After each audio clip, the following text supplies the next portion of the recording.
नमस्कार, मैं रवीश कुमार। इस्राइल का लेबनान पर धुआंधार हमला जारी है। लेबनान पर हमले के पैटर्न से लगता है कि इस्राइल गजा की तरह लेबनान को मिटा देना चाहता है। लेबनान के शहर त्रिपोली में भी इस्राइल ने हमला किया है। इस्राइल हमास से लेकर हिजबुल्लाह के कमांडरों को मारने का दावा किए जा रहा है, लेकिन इन सब की पुष्टि नहीं हो पाती है। लेबनान के स्वास्थ्य मंत्रालय का कहना है कि अभी तक 2000 से अधिक लोग मारे गए हैं। अल जजीरा ने यह भी रिपोर्ट किया है कि उत्तरी लेबनान के त्रिपोली शहर में हवाई हमले के बाद लेबनान का हर व्यक्ति एक ही सवाल पूछ रहा है, क्या हमारे देश में एक भी इलाका सुरक्षित है? इन बेतहाशा हमलों को देखते हुए ब्रिटेन से लेकर दक्षिण कोरिया तक 23 देशों ने अपने अपने नागरिकों को व्यावसायिक विमान सेवा और विशेष विमानों से निकालना शुरू कर दिया है। लेबनान को लेकर इस्राइल की चेतावनियां भी गजा से मिलती जुलती हैं। गजा में भी इस्राइल यही कर रहा था। कभी चेतावनी देता था उत्तर चले जाएं, कभी कहता था दक्षिण चले जाएं। इसी तरह लेबनान में भी इस्राइल कर रहा है। अस्पतालों को भी निशाना बनाया जा रहा है ताकि घायलों को इलाज ना मिल सके। पहले ही बम धमाकों में घायलों से लोगों पर अस्पताल के बंद होने की खबर है, क्योंकि डॉक्टर नहीं आ रहे हैं। उन्हें लग रहा है कि गजा की तरह लेबनान में भी अस्पतालों को टारगेट किया ही जाएगा। साउथ लेबनान अस्पताल के निदेशक ने CNN को बताया है कि अस्पताल पर इस्राइल की ओर से स्ट्राइक की गई है। हमले में 7 लोगों की मौत की खबर है। इसके बाद अस्पताल को खाली करना पड़ा। दक्षिणी लेबनान में करीब 40 अस्पतालों और स्वास्थ्य इकाइयों पर हमला किया गया है। पिछले 24 घंटों में 28 स्वास्थ्य अधिकारियों की मौत हो चुकी है। इन सब के कवरेज को लेकर विदेशी मीडिया की निंदा हो रही है कि इस्राइल के हमलों के बारे में आधी अधूरी रिपोर्टिंग की जा रही है। इस्राइल के अत्याचार को नहीं उभारा जा रहा है और ना ही लेबनान के लोगों की त्रासदी को, उनके मानवीय संकट को बताया जा रहा है। लोग ट्विटर पर Reuters, guardian, sky news, New York times जैसे अखबारों की हेडलाइन का विश्लेषण कर रहे हैं। ये स्क्रीनशॉट हमने इतिहासकार SL रेड के ट्विटर हैंडल से लिए हैं, जो नियमित रूप से हेडलाइन का विश्लेषण करती हैं। संपादक का काम है सही वाक्य लिखना, सही सूचना देना और गलतियों को संपादित करना, गैर जरूरी चीजों को हटा देना। न्यूयॉर्क टाइम्स की इस रिपोर्ट को देखिए। लोगों ने अपनी तरफ से एडिट किया है। हेडलाइन से पता ही नहीं चलता कि इस्राइल ने हमला किया है, तो बेरूत से पहले इस्राइल एयर स्ट्राइक्स लिख दिया है, जोड़ा है, और यहां एयर स्ट्राइक से पहले इस्राइल लगा दिया है, जिससे पाठक को पता चले एयर स्ट्राइक किसने की है। इस ट्वीट में देखिए, लिखा है अस्पतालों पर बम गिराए जा रहे हैं, लेकिन इस बात का जिक्र ही नहीं कि ये बम और मिसाइलें इस्राइल की ओर से आ रही हैं। इन खबरों के लिखने का तरीका ध्यान से देखिए, व्याकरण का खेल समझ आएगा। वाक्यों से कर्ता गायब कर दिया गया है, बिना कर्ता के ही क्रिया है, जिसे पैसिव वॉइस कहते हैं। जैसे मिसाइल अपने आप आकर अस्पताल के ऊपर गिर गई है, कहीं से बम घूमता फिरता अपने आप लेबनान के लोगों पर गिर गया है। किसने गिराया इसका नाम नहीं। जिसने भी बम गिराया उसे आक्रांता तक नहीं लिखा जाता है। अगर यही वाक्य एक्टिव वॉइस में लिखा जाता तो लिखते कि Israeli bombers killed dozens of health workers in Lebanon, मगर मौजूदा हेडलाइन से इस्राइल गायब है। BBC की इस हेडलाइन में आप देख सकते हैं कि एक्टिव वॉइस में बताया गया है कि ईरान ने इस्राइल पर 180 बैलिस्टिक मिसाइल दाग दिए हैं। इस हेडलाइन का उदाहरण देते हुए इतिहासकार SL रेड ने दिखाया है कि कैसे BBC ने अपनी हेडलाइन को बाद में अपडेट कर प्रमुखता से यह जानकारी शामिल की कि इस्राइल के हमले से एक पिता के नवजात जुड़वा बच्चों की मौत हो गई। पहले की हेडलाइन में इस्राइल का नाम नहीं था। एक नई हेडलाइन में BBC ने लिखा है, वेस्ट बैंक में इस्राइली एयर स्ट्राइक में 18 लोग मारे गए। जब इस्राइल का नाम लिया जा सकता है, तब फिर क्यों नहीं लिया जा रहा है? आपके सामने आपका वर्तमान गायब किया जा रहा है। भारत में भी गोदी मीडिया इसी तरह का खेल खेलता है। एक नई तरह की भाषा आपके दिमाग में डाली जा रही है। इन अखबारों के ये वाक्य किसी हथियार से कम नहीं। पढ़ने वाले साधारण पाठक के विवेक को ही भोथरा कर देते हैं। तो बम से नुकसान केवल लेबनान में नहीं हो रहा, उन खबरों को पढ़ने वाले दूर देशों के पाठकों को भी हो रहा है। वैसे हमारा मीडिया स्त्रियों के साथ हिंसा की खबरें दिखाते हुए इस एक्टिव वॉइस पैसिव वॉइस के खेल को खूब खेलता है। स्त्री के साथ यौन हिंसा हुई लिख दिया जाता है। हिंसा करने वाला भाषा के स्तर पर ही अपनी करनी से मुक्त हो जाता है। इसलिए सही खबर तक पहुंचना मुश्किल हो रहा है और खबरों को पढ़ने के लिए आपको भाषा का व्याकरण भी ठीक करना होगा, फिर से समझना होगा, ताकि उसके चश्मे से आप खबरों के वाक्यों को देख सकें। ज्यादातर खबरों में इस्राइल का ही नजरिया है। WHO का कहना है कि 2 सप्ताह के भीतर 37 अस्पताल बंद करने पड़े हैं।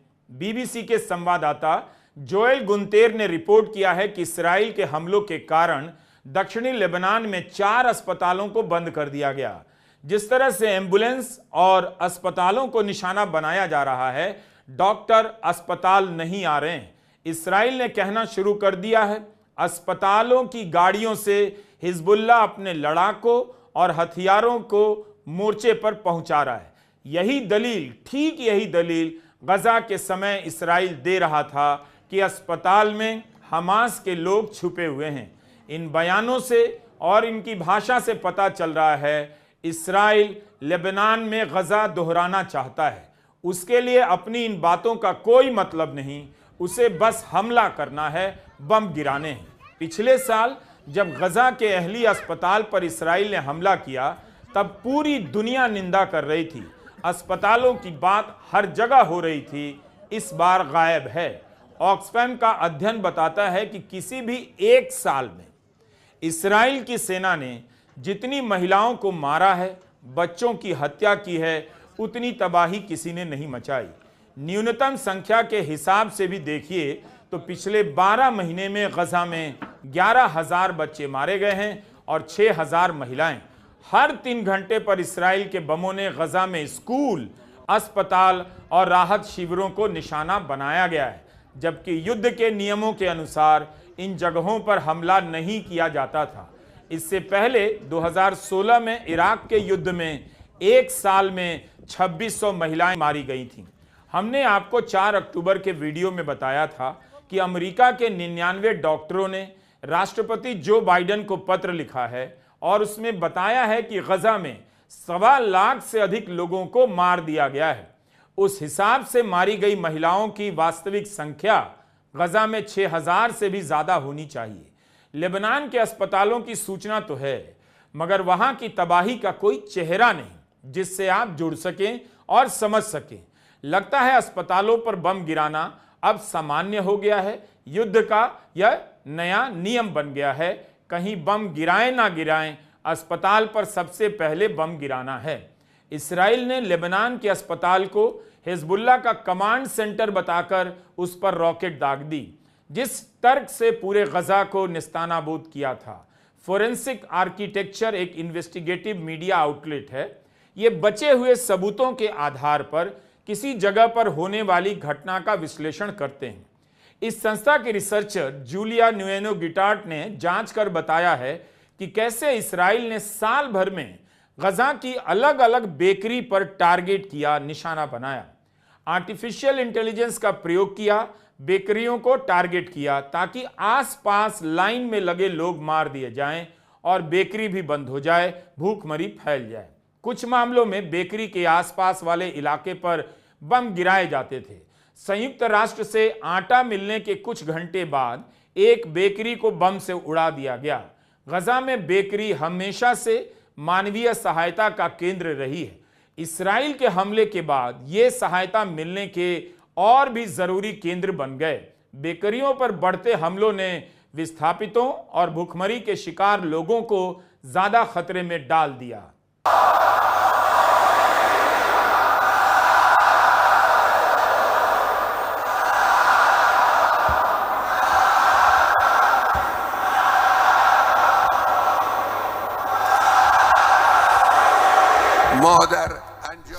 दूसरी तरफ सुरक्षा मामलों के जानकार ईरान की ताकत का विश्लेषण कर रहे हैं। कि उसके पास किस किस तरह के हथियार हैं और उनकी क्षमता क्या है। ईरान ने 180 मिसाइलें दागकर अपनी ताकत का इजहार कर दिया है। इन मिसाइलों को सफलतापूर्वक टारगेट तक पहुंचाकर उसने बता दिया कि इससे भी बड़ा हमला करने की क्षमता रखता है। भले ही ईरान ने पहली बार में किसी मानव बस्ती को टारगेट नहीं किया, लेकिन जरूरत पड़ी तो ऐसा कर सकता है। इससे पहले 13 अप्रैल को ईरान ने क्रूज मिसाइलें और ड्रोन से हमला किया। इस बार उसने उससे भी तेज गति से पहुंचने वाली बैलिस्टिक मिसाइलों का इस्तेमाल किया। गति के कारण ही इस्राइल इन मिसाइलों को रोक नहीं पाया। वॉल स्ट्रीट जर्नल के एक विश्लेषण में दावा किया गया है कि 32 मिसाइलें अपने टारगेट के भीतर गिरी हैं। 32 मिसाइलों का टारगेट पर हिट करना बहुत बड़ी बात है। इससे पता चलता है कि इस्राइल की वायु रक्षा प्रणाली के बारे में जो दावा किया जाता था कि अभेद्य है, उसमें उतनी सच्चाई नहीं है। इस्राइल के पास भले ही arrow 2, arrow 3 anti missile defence system है, मगर इनकी संख्या बहुत सीमित है और यह सिस्टम ईरान की मिसाइलों से कहीं ज्यादा महंगा है। अभी तक तेल नौफ एयरबेस की कोई साफ सुथरी तस्वीर भी नहीं आई है। अंदाजा मिलता है कि यहां पर हथियारों का जो भी भंडार रहा होगा उसे नष्ट किया गया होगा। ईरान की मिसाइलों को 550 मील की दूरी तय करनी पड़ी। इतनी दूरी से मिसाइलें दागी जाएं तो निशाना चूक सकता है। ईरान ने ऐसा नहीं होने दिया। दुनिया के बड़े बड़े देश इस्राइल के साथ मजबूती से खड़े हैं। यूरोपियन संघ में G7 यानी Canada, France, Germany, Italy, Japan, Britain और अमेरिका ने ईरान की निंदा की है। कहा है वे इस्राइल के साथ हैं। तो इसमें हैरानी की कोई बात नहीं। इन देशों को इस्राइल के साथ ही होना है। इस्राइल की हर खता में खूबी देखने का इनके पास एक ऐसा चश्मा है जो किसी के पास नहीं। रॉयटर्स की हुमेरा पमुक की एक एक्सक्लूसिव खबर आप तक शायद ना पहुंचे। रॉयटर्स ने पेंटागन और अमेरिकी सरकार के कई आधिकारिक ईमेल की जांच की है। तत्कालीन deputy assistant secretary of defence for the middle east Dana Stroul ने 13 अक्टूबर को राष्ट्रपति बाइडेन को एक ईमेल लिखा, जिसमें वह अंतर्राष्ट्रीय रेड क्रॉस के एक विश्लेषण के बारे में बता रही थी। स्ट्राउल लिखती हैं कि रेड क्रॉस की रिपोर्ट ने उन्हें झकझोर दिया है। इस हमले के कारण अमेरिका के अरब देशों से रिश्ते बिगड़ सकते हैं।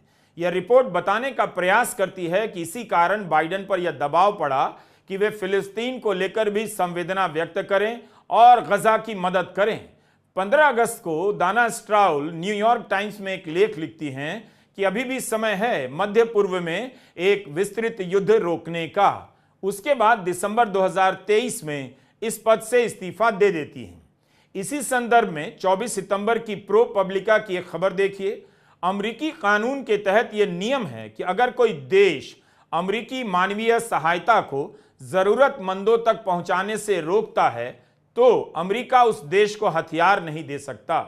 प्रो पब्लिका ने लिखा है कि इसी साल अप्रैल में अमेरिकी सरकार की 2 एजेंसियों ने एंटनी ब्लिंकन को यह जानकारी दे दी थी कि इस्राइल जानबूझकर गजा में जाने वाली सहायता को रोक रहा है, मगर ब्लिंकन और बाइडेन प्रशासन ने इस रिपोर्ट को स्वीकार नहीं किया और कांग्रेस के सामने कहा, हमें नहीं लगता कि इस्राइल अमेरिकी मानवीय सहायता को रोक रहा है। यानी जानकारी होते हुए भी हथियारों की सप्लाई जारी रहे, इसके लिए अपनी ही संसद से यह जानकारी छिपाई गई। लेकिन दुनिया इस खेल को समझ रही है, समझना भी पड़ेगा। कौन नहीं जानता कि अमेरिकी मदद नहीं मिलती तो इस्राइल 1 साल तक गजा पर बमबारी नहीं कर पाता। खुद उसके डॉक्टर और नर्स पत्र लिख रहे हैं कि अमेरिका इस पागलपन को तुरंत बंद करवाए, हथियारों की सप्लाई रोके। अंतर्राष्ट्रीय नियमों का उल्लंघन अब फालतू बात है। इस्राइल ने बता दिया है कि उसके लिए कोई नियम नहीं, वह अपने आप में अंतर्राष्ट्रीय नियम है। एक ही नियम है, वह बम गिराएगा और अमेरिका चुपचाप बमों की सप्लाई करेगा। नमस्कार, मैं रवीश कुमार।